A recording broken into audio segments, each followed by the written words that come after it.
Hello বন্ধু, welcome back to my channel. বন্ধু, 1 October থেকে নতুন নিয়ম হতে চলেছে রেলের টিকিট নিয়ে।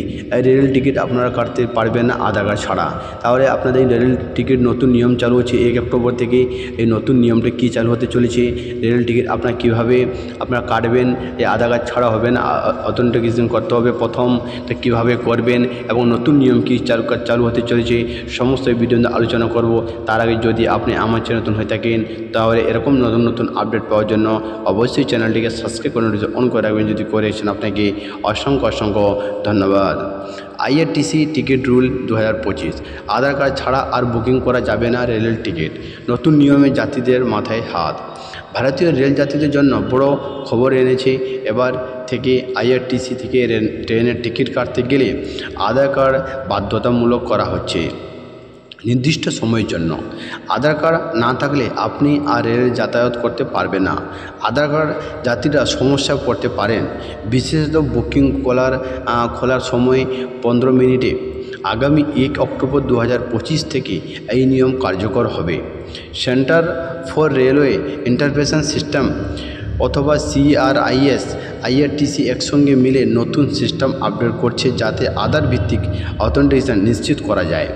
এবার রেল টিকিট বুকিং করতে গেলে আগে থেকে আধার অথেন্টিকেশন করে নিতে হবে। কেন আসছে এই নতুন নিয়ম?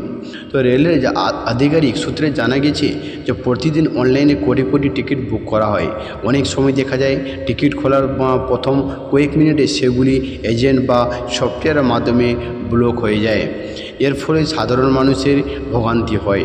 তো অনেক সময় দেখা যায় সাধারণ যাত্রীরা রেল টিকিট কাটতে পারে না। ফলে সাধারণ যাত্রীরা তখন টিকিট পাওয়ার সুযোগ হারান। এই সমস্যা কমাতে আধার অথেন্টিকেশন বাধ্যতামূলক করা হয়েছে। এর ফলে টিকিট বুকিং প্রক্রিয়া স্বচ্ছতা আসবে এবং সাধারণ যাত্রীদের জন্য টিকিট পাওয়ার সহজ হবে বলে মনে করা হচ্ছে। কিভাবে কাজ করবে এই নিয়ম? তো 1 অক্টোবর থেকে টিকিট বুকিং শুরু হওয়ার পর প্রথম 15 মিনিট কেবল আধার অথেন্টিকেশন সম্পূর্ণ করা যাত্রীরাই টিকিট বুক করতে পারবেন। অর্থাৎ এই সময় টিকিট কাটতে গেলে আইআরটিসি ওয়েবসাইট বা মোবাইল অ্যাপে লগ ইন করার পর আধার যাচাই করতে হবে। যাচাই সফল হলে বুকিং সম্পূর্ণ করা যাবে। আধার অথেন্টিকেশন না করতে পারলে আর বুকিং করা যাবে না রেল টিকিট। তবে এক্ষেত্রে 15 মিনিট পার হয়ে গেলে সব যাত্রীরাই টিকিট কাটতে পারবেন, এমনকি আধার না থাকলেও। তো কোন ধরনের যাত্রীদের জন্য আধার বাধ্যতামূলক? শুধুমাত্র টিকিট বুকিং শুরুর 15 মিনিট সকল যাত্রীর জন্য আধার বাধ্যতামূলক। তৎকাল বুকিং বা স্পেশাল ট্রেনের ক্ষেত্রে এই নিয়ম প্রযোজ্য হবে। তো যারা আধার অথেন্টিকেশন করবে না তাদের জন্য বুকিং উইন্ডো 15 মিনিট পরে খুলবে। নতুন নিয়মে যাত্রীদের সমস্যায় বাড়বে। নতুন নির্দেশিকা প্রকাশের পর অনেক যাত্রী চিন্তা পড়েছেন, কারণ এখনও অনেকের কাছে আধার কার্ড নেই অথবা অনলাইন অথেন্টিকেশন সমস্যা হয়। অনেকে আধার কার্ডের সঙ্গে মোবাইল নাম্বার লিঙ্ক করা নেই। তো গ্রামাঞ্চল যাত্রীদের অনেক সময় নেটওয়ার্ক সমস্যার কারণে আধার অথেন্টিকেশন ব্যর্থ হতে পারে। ফলে বুকিংয়ে প্রথম দিকে তারা অসুবিধায় পড়তে পারেন।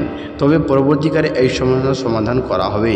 তবে রেলের দাবি এই নিয়ম শুধুমাত্র প্রথম 15 মিনিট কার্যকর থাকবে। এরপর থেকে যে কোনো যাত্রী আগের মতে টিকিট কাটতে পারবেন। তাই যাত্রীদের আতঙ্কিত হওয়ার কারণ নেই। রেলের বক্তব্য, রেল কর্তৃপক্ষের মতে এই পদক্ষেপ যাত্রীর স্বার্থে নেওয়া হয়েছে। আধার অথেন্টিকেশন বাধ্যতামূলক করার ফলে নকল অ্যাকাউন্ট কমবে, বেআইনি সফটওয়্যারের ব্যবহার রোধ হবে এবং অবৈধভাবে আর কেউ টিকিট বুকিং করতে পারবে না।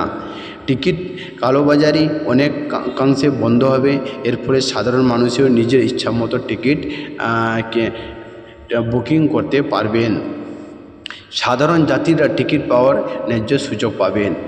তো নতুন নিয়ম ঘোষণার পর থেকেই সোশ্যাল মিডিয়ায় মিশ্র প্রতিক্রিয়া দেখা যাচ্ছে। অনেকের মধ্যে এই পদক্ষেপ ভালো, আবারও অনেকে বলছে এই সংকটে অনেকের সমস্যা পড়বে। কেউ বলছেন এটি ভালো পদক্ষেপ কারণ এর ফলে টিকিট বুকিং কমবে। আবার কেউ বলছেন গ্রামীণ জাতিদের জন্য এটি বড় সমস্যা হয়ে দাঁড়াতে পারে, বিশেষ করে যারা আধার কার্ড ব্যবহার করতে অভ্যস্ত নন বা অনলাইনে সিস্টেম সমস্যায় পড়েন। আসল সমস্যার কথা ভারতীয় রেলের প্রধান সমস্যাগুলি একটি হলো টিকিট ব্ল্যাকিং। এর ফলে এজেন্টরা আর অবৈধভাবে টিকিট বুকিং করে টাকা কামাতে পারবে না।